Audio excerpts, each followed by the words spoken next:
Catus Maximus here, this time with a, I guess, kind of a review and promotional video for the ThruNite thrower. ThruNite did sponsor this video. I've done a bunch of promotional reviews of their lights, so I'm actually happy that they're sponsoring some of these videos. Not for much, but it certainly is helpful, and it helps keep my channel going as far as all the tools that I review. And so it is. I mean, it's a huge help. Anyway, this is 1700 Lumen headlight spotlight instead of they have others that I've reviewed that are like 3000 lumens, quite a bit of brightness, but ThruNite's trying to answer and actually respond to some of the customers. And I should say about the sponsorship, there are no conditions when ThruNite does this. It's actually pretty decent, you know. I can review it and say basically what I like or dislike about it. And actually what I like about this is that it's traditional ThruNite quality, nice billet aluminum construction, no orange peel. It is a spotlight, it is a distance thrower, so versus the floodlights that are many thousands of lumens, this one is much less lumen, 1750, but you still get tons of throw because it's more of a spotlight, so it's more like a running and actual hiking light.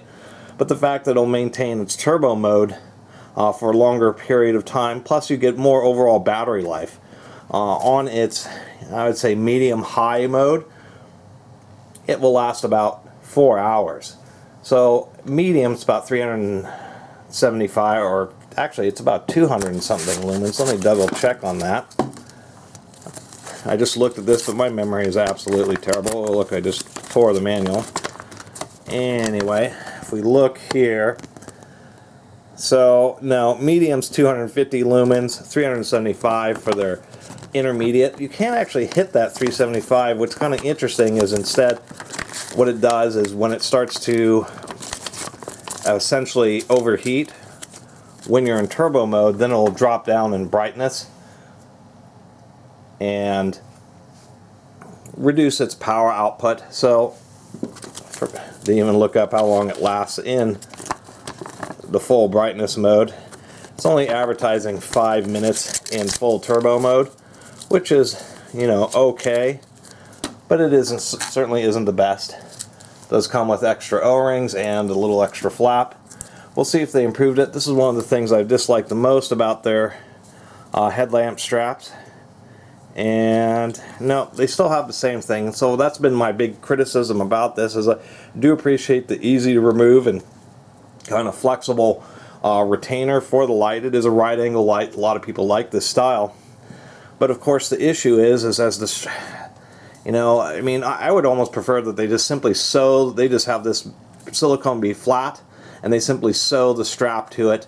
The reason being is because when this is against your forehead, what ends up happening is these two little bars here end up digging into your forehead unless you're wearing a beanie hat. So like during summertime, that's really something you don't want to have, is these two ridges just digging into your forehead. And so that's been my biggest gripe, and so I wish they would change that. Other than that, I mean, it's a pretty modern light. It does have a USB-C charging. This time instead of vertical, it's horizontal. Pretty tight plug there, so you would need a USB cable that has a pretty narrow plastic housing so it would fit in there properly. Other than that, they do include a battery, and it is a pretty decent. It is a protected cell, 3400 milliamp hour. Pretty decent, even gold-plated contact. They are using a brass die instead of a spring in the front, and then a gold-plated spring in the back lid. When they ship these, they do ship them with the cap slightly unscrewed so that it doesn't accidentally turn on. Anyway, we'll turn that on.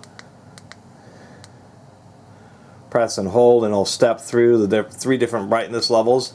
If you press and hold, it will go into this little firefly mode, which is barely any light out at all. And once again, back to high. Double clicking gives you turbo mode, only 5 minutes at that. So overall, I don't think it's too bad. Now on far as high, I was trying to think, we have it on medium. On high, it's 735 lumens. It's only rating it for 6.5 minutes on high before it starts to derate itself. And that they do have some heat sinking, but that still is just a result of the compact body. Even though these more modern LEDs units are pretty darn efficient. They still generate a lot of heat, and that's just a function. It doesn't matter whose flashlight you get.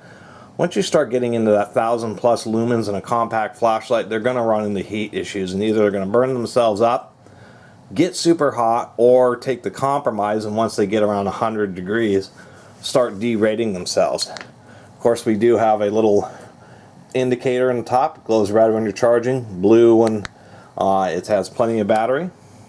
I wish it did have a lockout.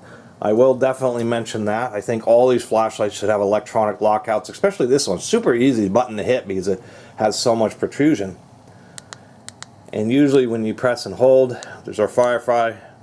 Instead it just goes to bright. So unfortunately it does not have a lockout, but other than that, this thing is pretty compact, pretty lightweight, and it's just like a more premium version versus their Wildtac. So anyway, I'm going to go outside and we'll just do a little bit of testing and demonstrations with it.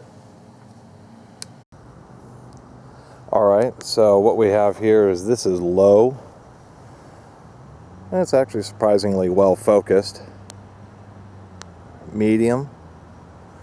As you can see, there's a bit of flood close in, but it's a really tight lens. Low, medium, high. And you can see we can just make out the trees in my usual spot here.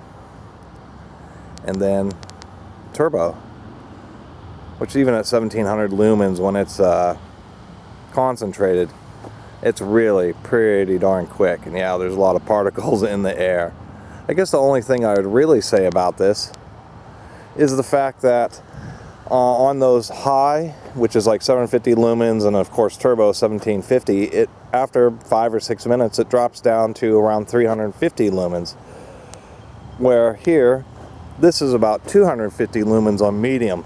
So they should make the medium 350 lumens the maximum brightness that it can sustain. And if you wait a second, it automatically cycles back down to low. One thing I will mention is, unlike some other ThruNites where as soon as the battery seems to lose a little bit of voltage, it will go in the turbo and then immediately drop down. It seems that on these newer ones they've tuned that a little bit better, but it also may be a function that they don't have the same maximum brightness. As far as hiking or walking around, it's just fine on low, and on medium it's great. More than enough light to go walking your dog or go for a hike or something like this, and you get a ton of run time on medium. It's something like 10 hours. And then once again, turbo, just totally super bright, but it does start heating up fast. So there you have it for the ThruNite thrower. It's not a bad little light compared to the TN12 Pro I just reviewed. We can see that it's quite a bit more compact. Surprisingly enough, it has about the same focus, even though the lens is a bit deeper. On this one, when I was comparing, they were pretty close. This was probably just a little bit sharper. I guess the big deal is this has more case. It can actually run on its turbo mode just a little bit longer than this one, even though this has some heat sinking. But it's kind of, other than that, I still wish ThruNite would improve this, do something, maybe even add an extra bit of padding here so that these edges don't bite in quite as much. Other than that, it's a nice little right angle flashlight and just a bit more premium than their Wildtac brand. And it does have their more modern knurling, which I do like. It does have quite a bit of grip if you don't want to use the headband. And when I was testing, surprisingly enough, you can use this clip on this light body if you so desired. I don't know if ThruNite actually sells these as parts, but they should sell things like these clips individually so that people could do that. Anyway, that's my little sponsored opinion piece on this ThruNite thrower. I really appreciate everybody who's been watching and subscribing, and if you haven't subscribed, please do. Till next time, Catus Maximus out.